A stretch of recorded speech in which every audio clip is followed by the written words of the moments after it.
আসসালামু আলাইকুম সবাইকে। চলে আসলাম আবার হোসেন একাডেমির পক্ষ থেকে ফিজিক্স ক্লাস নিয়ে। আজকে হচ্ছে চ্যাপ্টার 3 ফোর্সের লেকচার নাম্বার 5 হবে। লেকচার নাম্বার 5 এ আমরা পড়ব কনজারভেশন ল অফ মোমেন্টাম। আগের লেকচারে আমাদের হয়ে গেছে মোমেন্টাম পর্যন্ত, ব্যালেন্স এবং আনব্যালেন্স ফোর্স হয়ে গেছে, আর হচ্ছে মোমেন্টাম হয়ে গেছে। আজকে আমরা পড়ব কনজারভেশন ল অফ মোমেন্টাম। আচ্ছা, ফার্স্ট আমাদেরকে বুঝতে হবে যে কনজারভেশন মানে কি। কনজারভেশন মানে হচ্ছে কোনো কিছু ঠিক আগের মতো রাখা, কনজার্ভ করা।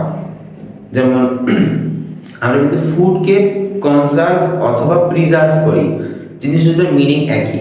ফুড পার্টিকেলকে প্রিজার্ভ করা মানে হচ্ছে ফুডকে একদম নতুনের মতো রাখার চেষ্টা করা। একদম ফুড একদম নতুন অবস্থায় যেমন ছিল আমরা ফ্রিজে রেখে দিই, কেন? ফ্রিজে রেখে দিই যাতে ও নতুন অবস্থায় যেমন ছিল অমনই যেন থাকে। তো ওটাকে কনজার্ভ অথবা প্রিজার্ভ বলা হয়। সেম মিনিংটা এখানে।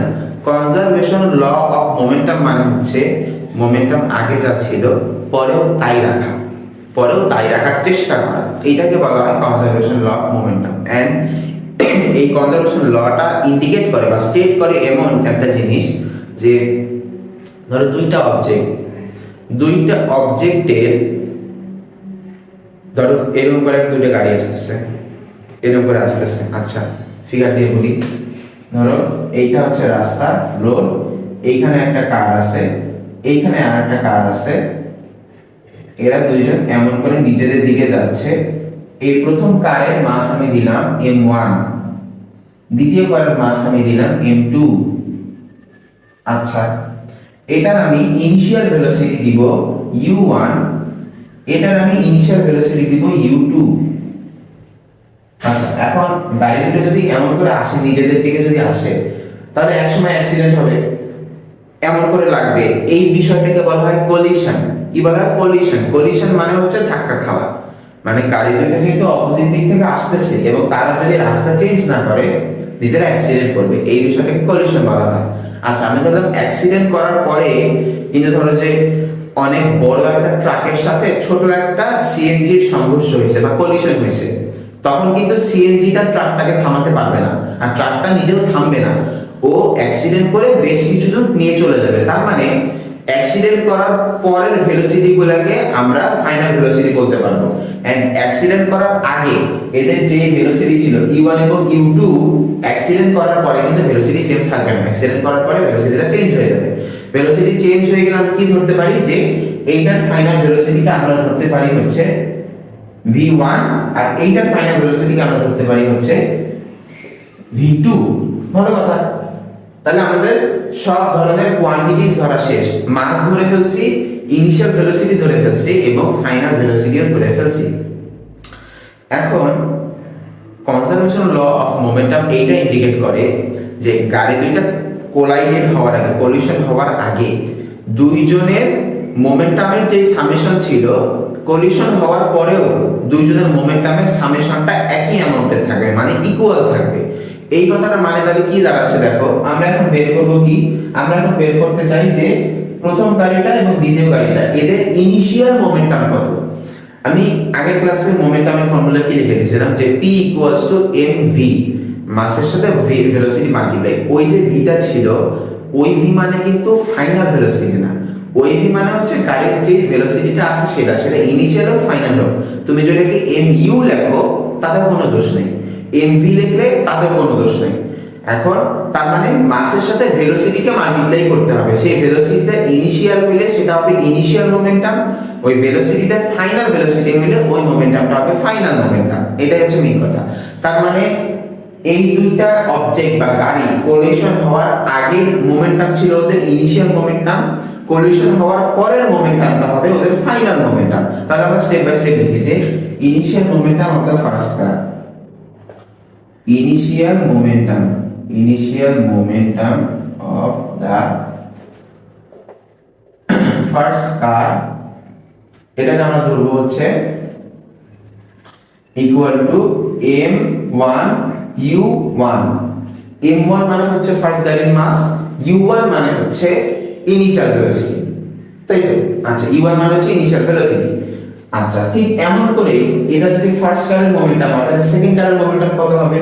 তাহলে initial momentum of the second car equal to m2u2 হবে, m2u2 হবে, তাই তো? সেকেন্ড কারেন্টটা হবে সেকেন্ড কারেন্ট মাসের সাথে সেকেন্ড কারেন্ট ইনিশিয়াল ভেলোসিটির মাল্টিপ্লিকেশন। আর initial momentum the first car ছিল হচ্ছে ফার্স্ট কারেন্ট মাসের সাথে ফার্স্ট কারেন্ট ইনিশিয়াল ভেলোসিটির মাল্টিপ্লিকেশন। এই হচ্ছে মেইন কথা। ঠিক এমন করে এখন আমরা ফাইনাল মোমেন্টাম গুলো লিখব। তাহলে ফাইনাল মোমেন্টামের ক্ষেত্রে চেঞ্জ কি হবে দেখো, ফার্স্ট কারেন্টের ক্ষেত্রে কিন্তু মাস চেঞ্জ হবে না, চেঞ্জ হবে খালি ভেলোসিটিটা। কারণ ভেলোসিটির উপর ডিপেন্ড করে আমরা ইনিশিয়াল আর ফাইনাল বলতেছি। ইনিশিয়াল ভেলোসিটি মাল্টিপ্লাই করলে ইনিশিয়াল মোমেন্টাম হয়, ফাইনাল ভেলোসিটি মাল্টিপ্লাই করলে ফাইনাল মোমেন্টাম হবে। তাহলে initial momentum of the এটা হবে final momentum, final momentum of the first car equal to m1 v1, m1 v1 হচ্ছে n, final momentum of the second car equal to হচ্ছে কি m2 v2, second কারটা হবে m2 v2। এটাই তো। তাহলে আমাদের চারটা টার্ম লেখা শেষ হয়ে গেল। এখন according to law of conservation of momentum আমি ছবিটা মিশাই দেই। তাহলে কনজারভেশন ল অফ মোমেন্টাম অনুযায়ী যেটা বলছে সেটা হচ্ছে গাড়ি দুইটা কোলাইডেড হওয়ার আগে ওদের দুইজনের মোমেন্টামের যে সাম ছিল, গাড়ি দুইজন কোলাইডেড হওয়ার পরে ওদের মোমেন্টামের সামটা ইকুয়াল থাকবে, সেম থাকবে। তার মানে according to the law of conservation of momentum ফর্মুলাটা হয় এমন যে m1u1 প্লাস m2u2 এটা u1 equal to m1v1 plus m2v2। এইটা হচ্ছে, তাহলে কি বললাম, m1u1 plus m2u2 equals to m1v1 plus m2v2।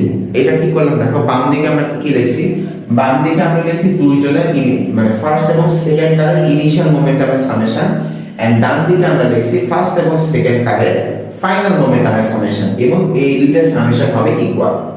সব ক্ষেত্রে এই দুজনের সামেশন হবে ইকুয়াল। এইটাই হচ্ছে কনজারভেশন ল। এই যে দেখো, আগে মোমেন্টাম যেটা ছিল পরেও মোমেন্টামটা মানে ভ্যালুটা কনজার্ভ আছে, ভ্যালুটা কনজার্ভড আছে, ভ্যালুটা চেঞ্জ হয়নি।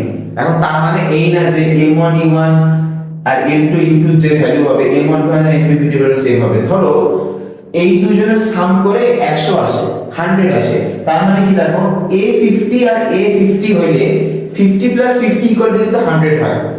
কিন্তু ওই দিকে যাওয়ার পর এদেরকে যে 50-50 হইতে হবে তা না, এরা 80 আর 20 হইতে পারে, 80 প্লাস 20 অ্যাড করলেও কিন্তু 100ই হয়। তাহলে কি ভ্যালুটা চেঞ্জ হইতে পারে কিন্তু সাম করে প্লাস করে দুজনের হবে সমান, সেম। তো এইটাই হচ্ছে মেইন কথা, প্লাস করে দুজনেরটা যেহেতু সেম হবে তার মানে আগের মোমেন্টাম যেটা ছিল পরের মোমেন্টামটা কনজার্ভ থেকে যাবে, ইকুয়াল থেকে যাবে, আগের মতো থেকে যাবে।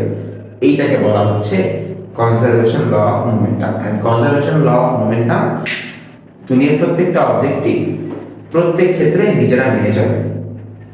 তো এই গেল কনজারভেশন ল অফ মোমেন্টামের তোমাদের আজকের লেকচার যতটুকু ছিল সেটা। আমরা পরের লেকচারে এই রিলেটেড কিছু ম্যাথস করব, কারণ এই ম্যাথস করাটা খুব ইম্পর্টেন্ট, এটা খুবই ইম্পর্টেন্ট যেহেতু এটার ম্যাথসটা আমরা আগেই করে ফেলবো। তো আমাদের লেকচার নাম্বার 5 আপাতত এই পর্যন্তই। নেক্সট ক্লাসে দেখা হবে ইনশাআল্লাহ। আসসালামু আলাইকুম and good luck to everyone.